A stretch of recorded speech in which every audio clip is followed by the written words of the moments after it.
story from the world of social media. Before we go, this is what I'm liking. Parents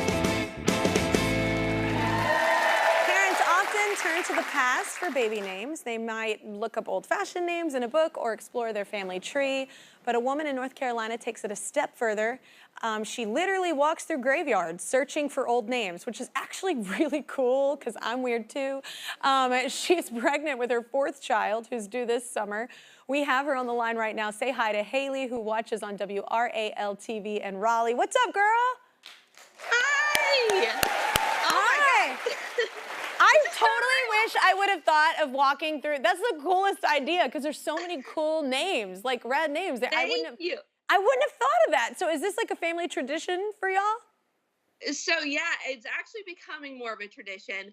So my little sister, her name's Cooper. She was named after a gravestone in Wilmington, North Carolina. She has since grown up to be a successful ghost tour guide, believe it or not, which is very fitting. And was this our intention of having a gravestone baby? Absolutely not.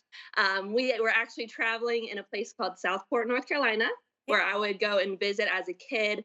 We walked past the cemetery and I was like, hey, why don't we just see if there's any cool names in this graveyard? Which I know some people can find very morbid or weird, which I totally respect and I understand because it's different. But I find graveyards to be a place of rest where we have our grandparents, our best friends, our loved ones. I think it's so special. It's really like a library full of stories about these people's lives or cultures, maybe what they've faced. And you can learn a lot from the symbolisms found on the gravestone or how it's decorated. So I think it's really special.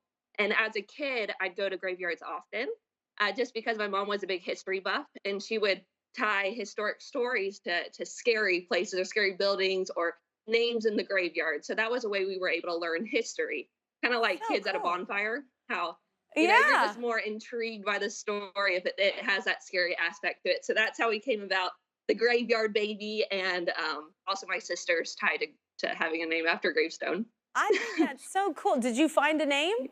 So we have narrowed it down. I am like the definition of an overthinker. It's taken me like 8 months, but our top Well, names you've had the time. are Salem, Rowan, and Sailor.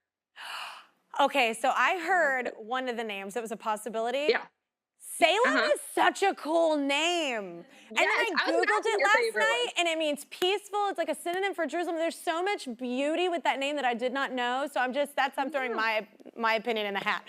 I'm gonna add you to my family tally because that's so cool. A tally? That's amazing. Let me be a part of it. I'm Team Salem. Oh my God, Salem is so cool. such a That cool was my name. favorite.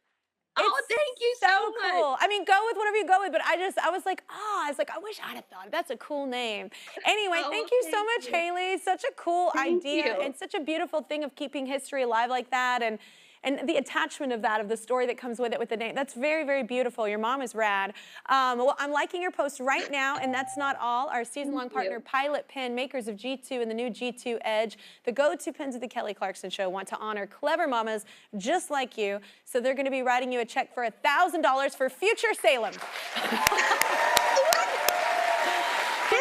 on the baby. Bye, girl. Thank you so much.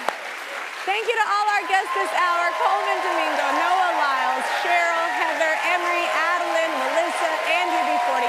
Y'all have a great day, and if it's not, change it.